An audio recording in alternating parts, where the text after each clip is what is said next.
There is a word that can take us higher.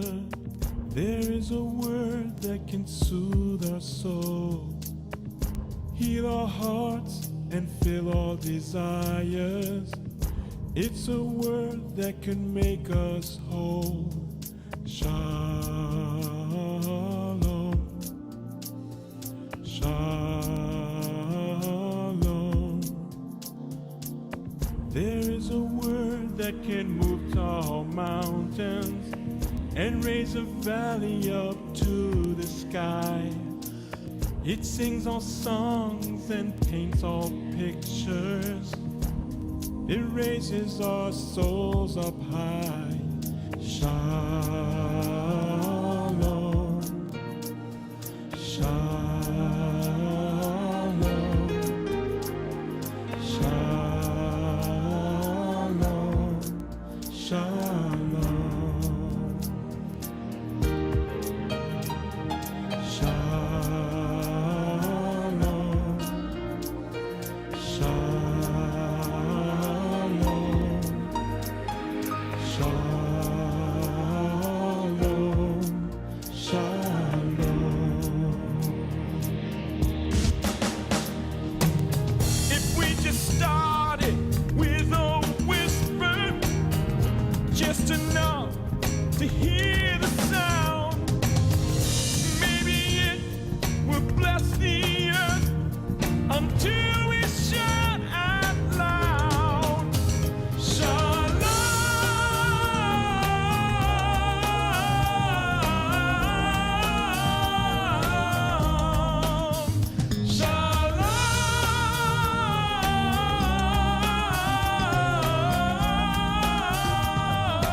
Shalom, I am Rabbi Shaul Praver. You're watching Rabbi Rock TV.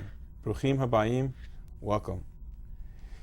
At this particular time, we're in June of 2009. The world is very concerned about all things Iranian. The Arab world, the Muslim world, are taking sides now, lining up.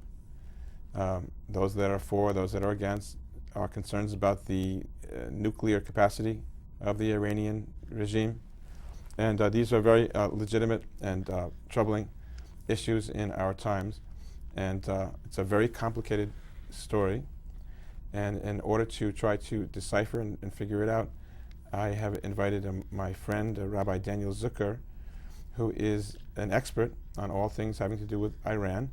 He has been called upon on several occasions to testify to the U.S. House of Representatives and the U.S. Senate in briefings that took place in 2005 and 2006 in the context of the Iranian influence in Iraq, and he's just a treasure box of information, and sit back and enjoy the learning. Welcome. Thank you. Pleasure to be here. It's great to have you here. Thank you. We're having an election in Iran. It's coming up, and it's, I think, few people know very much about how it works, how the political system is set up. If you could pretty much start anywhere and help us get a sense of how politics work in Iran. Certainly. We talk about it to a certain extent. We use the term election, but we really then rephrase it as a selection, because even though we're looking for the election now on this coming Friday, June 12th, as the election of the president of Iran, the president in Iran is not the number one figure. The number one figure is the faqih, the supreme leader, the imam, the follower to, the successor to Imam